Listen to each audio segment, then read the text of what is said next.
जय हिंद दोस्तों। जहानाबाद लोकसभा क्षेत्र के वर्तमान प्रत्याशी चंदेश्वर चंद्रवंशी को अभ्यर्थियों ने कुछ इस तरह से घेर लिया है।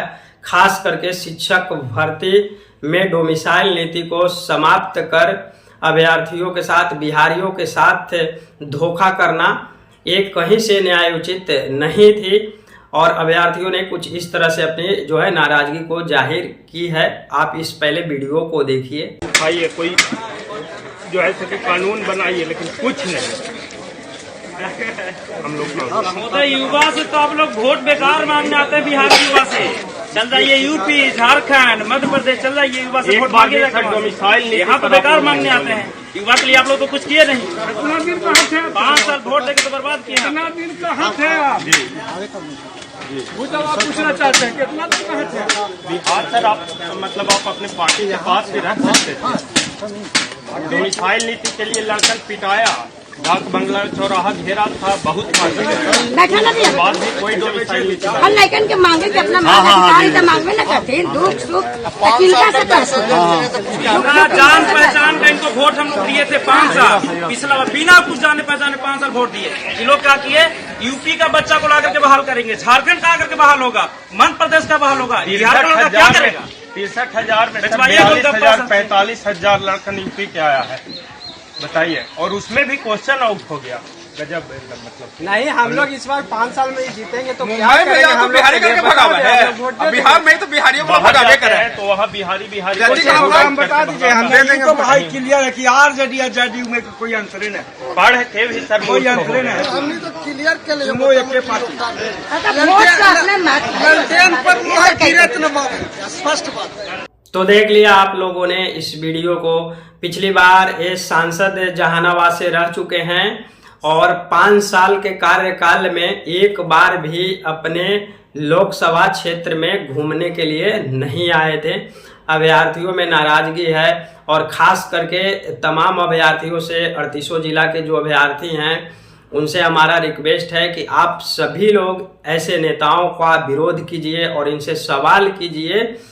इन लोगों का कहना था कि बिहार में क्वालिटी टीचर नहीं है, तो भाई इन लोगों के पास क्वालिटी भी नहीं है नेता बनने की, क्योंकि बिहार के विधायक, मंत्री, सांसद 50% ऐसे हैं जिनके ऊपर आपराधिक मामले दर्ज हैं। पिछली वीडियो में हमने इनकी जानकारी आपको प्रोवाइड करी थी, आप सर्च करके देखिएगा तो 50% ऐसे बिहार के नेता हैं जो कहीं ना कहीं आपराधिक मामले दर्ज हैं, है ना, रेपिस्ट हैं, बहुत सारे उनके ऊपर आरोप हैं। तो उनमें भी कोई क्वालिटी नहीं है। और इस तरह से ही आप लोग अपने अपने लोकसभा क्षेत्र में जाकर के जो भी नेता आपसे वोट मांगने के लिए आए उनसे आप सवाल करेंगे। पिछली वीडियो में हमने अतुल प्रसाद जी के ऊपर भी चर्चाएं की थी, तो आप देखिएगा वो अमरेश कुमार के द्वारा जो ईओयू को फॉरवर्ड किया गया था लेटर, उसमें आरोप लगाया गया था कि अतुल प्रसाद जी हमसे 3 करोड़ 65 लाख रुपया डायरेक्ट रूप से लिए हैं। तो उसमें एक चीज तो जो है आपको कॉमन दिखेगी, और ये जो न्यूज में जो चल रही है अभी अखबार में आपने देखा होगा, उसमें भी लिखा गया है, आप देखे होंगे। उस लेटर में चोरी हुआ है इनके फ्लैट के अंदर से, तो उसमें भी कॉमन चीजें आपको देखने को मिलेगा। दोनों चीजों को आप देखिएगा। सीडीबी बैंक के महाप्रबंधक इनकी पत्नी है। अतुल प्रसाद जी की पत्नी जो हैं सीडीबी बैंक के महाप्रबंधक हैं, और वो जो अमरेश कुमार जी के द्वारा जो वो लेटर फॉरवर्ड किया गया है ईओयू को, तो उसमें पहले ही जिक्र किया गया था। बहुत सारे लोगों में कन्फ्यूजन थी कि वो लेटर जो है वो फर्जी है, फेक है। तो वो लेटर कहीं से भी हमें फर्जी नहीं लगता है। मैं शुरुआती दौर से ही कह रहा हूँ कि वो लेटर जो है बिल्कुल जेन्युइन है। तो ईओयू को चाहिए थी कि पहले वो अमरेश कुमार को जो है हिरासत में लें, उनसे पूछताछ करें, सारी सच्चाई सामने निकल करके आ जाएगी। लेकिन ईओयू अपनी कार्य कर रही है अपने स्तर से। हो सकता है कि बाद में जो है बड़े बड़े जो सम्मिलित लोग हैं इनका जो है नामों का उजागर बाद में किया जाए। जितने सारे अभी वर्तमान में पकड़ में आ रहे हैं, जो छोटे छोटे दलाल टाइप के जो लोग थे, उनको पकड़ करके जो है एविडेंस को इकट्ठा किया जा रहा है, ताकि जो है लास्ट में कोई दिक्कत ना हो। ये भी एक रीजन हो सकती है। बट उस लेटर को जब फॉरवर्ड किया गया था ईओयू को, तो ईओयू को तुरंत से जो है इनको हिरासत में लेना चाहिए था, उनसे पूछताछ करनी चाहिए थी, तो जो है जल्द ही जो है जानकारी सारा कुछ आपके समक्ष आ जाती, लेकिन ऐसा कुछ हुआ नहीं। तो आप देखिएगा, दोनों चीज़ों को आप मैच कीजिएगा, ये अखबार में भी मैच कीजिएगा और ये वाला लेटर में, दोनों जगह पे जो है सेम चीज़ें लिखी गई है कि उनकी पत्नी जो है सिडबी बैंक के महाप्रबंधक हैं, और सबसे पहले वो अमरेश कुमार के द्वारा जो लेटर वायरल हुआ था उसमें जिक्र किया गया है, यानी कि उनको इनकी फैमिली बैकग्राउंड के बारे में काफ़ी नॉलेज थी, यानी कि वो झूठ कतई नहीं हो सकता मेरे अकॉर्डिंग। मैं जहाँ तक उसकी छानबीन किया हूँ, जहाँ तक मैं समझ पा रहा हूँ, तो वो लेटर फेक नहीं है ना। और वही चीज़ों को जो है बाद में पब्लिश किया गया है न्यूज के द्वारा, है ना, न्यूज में बताया गया चीज़ों को जो है पब्लिश किया गया है प्रिंट मीडिया के थ्रू। तो ये सारा जो है आप देख रहे हैं कि सारा चीज़ जो है हो गया है, और आप अपने अपने लोकसभा क्षेत्र में जाइएगा, जहाँ पे भी नेताजी आपको दिख गए वोट मांगने आएंगे, तो आपको इस तरह का ही रिप्लाई देना है, ताकि आने वाले जिस किसी का भी सरकार बने तो कम से कम बिहार के अभ्यर्थियों के बारे में सोचे, है ना। आपको याद होगा दोस्तों कि इस बहाली में TRE1 और TRE2 मिला करके लगभग 70,000 बिहार के बाहर वालों लोगों को जो है जॉब दे दिया गया है। आपको पता होना चाहिए, 2.25 लाख फ्रेश कैंडिडेट को जो है इसमें मौका दिया गया, यानी कि जिनको जो है जॉब दिया गया। ज़्यादातर लोग ऐसे थे, यानी कि +2 वाले जो लगभग बिहार के ही हैं, तो वैसे लोग तो चले ही गए। बाकी प्राइमरी में आपको पता है कि अकेले एक मुजफ्फरपुर जिला है जिसमें 70% दावा किया जा रहा है, और दावा आपने देखा भी होगा पहले से, वो न्यूज कटिंग वायरल चल ही रहा है, अभी भी आप देख पाएंगे। उसमें जिक्र किया गया कि 70% जो है आपका प्राइमरी में जो है शिक्षक बिहार से बाहर के हैं, तो वो तो सिर्फ एक जिले का जो है डाटा है।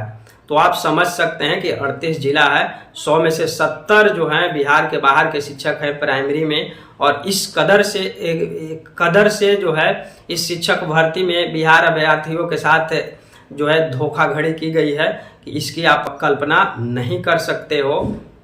आपको याद होना चाहिए, हर वो स्टेट में आप जाइएगा, पूरे आप अपने देश में, हिंदुस्तान में, तो हर वो स्टेट में अगर अदर स्टेट वालों को मौका दिया भी जाता है तो 10% जो है ज़्यादा से ज़्यादा, हाईएस्ट जो है 10% ही दिया जाता है। लेकिन हमारे बिहार में इन नेताओं की वजह से, करप्ट नेताओं की वजह से 15% उसमें भी दिया गया, और उसके साथ ही साथ बिहार के फर्जी डोमिसाइल बना करके 20 से 25 हजार ऐसे अभ्यर्थी हैं जो जॉब कर रहे हैं, जिनके ऊपर कोई कार्रवाई नहीं किया जा रहा है। लगातार इस चीज़ों को जो है हम सोशल मीडिया पे रखते रहे हैं, इसके ऊपर कोई कार्रवाई नहीं की जा रही है।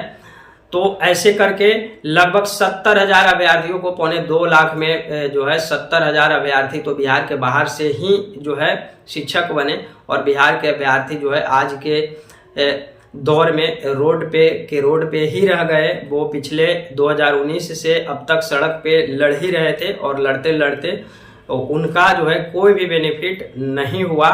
और ये वस्तु स्थिति है अपने बिहार की, अपने जो है शिक्षक भर्ती बहाली की। तो आप जरूर पूछिएगा उन जाहिल नेताओं से, उन करप्ट नेताओं से, है ना, उन रेपिस्ट नेताओं से, है ना, जिनके ऊपर जो है चोरी, है ना, बहुत सारे जो है ऐसे मामले उनके ऊपर दर्ज हैं। आप एक बार इंटरनेट पे सर्च कीजिएगा, और जो करप्ट टाइप के लोग होंगे तो उनसे तो और आप जो है सख्ती से सवाल पूछिएगा, है ना, कि आपके अंदर जो है क्वालिटी नहीं है नेता बनने की, जनता की भलाई करने की, आपके अंदर जो है कोई क्वालिटी नहीं है। आप जा कर के बिहार के बाहर जा कर के आप वोट मांगे, बिहार में तो बिल्कुल नहीं मांगिए, क्योंकि आप बिहार के नेता बनने के लायक नहीं हैं। क्योंकि आपको यही बोला गया था शिक्षक भर्ती बहाली में कि हमारे यहाँ जो है क्वालिटी टीचर नहीं है ना। वो किसी भी पार्टी से हो, किसी भी जो है पार्टी पॉलिटिक्स से संबंध रखता हो, वो आपको नहीं देखनी है।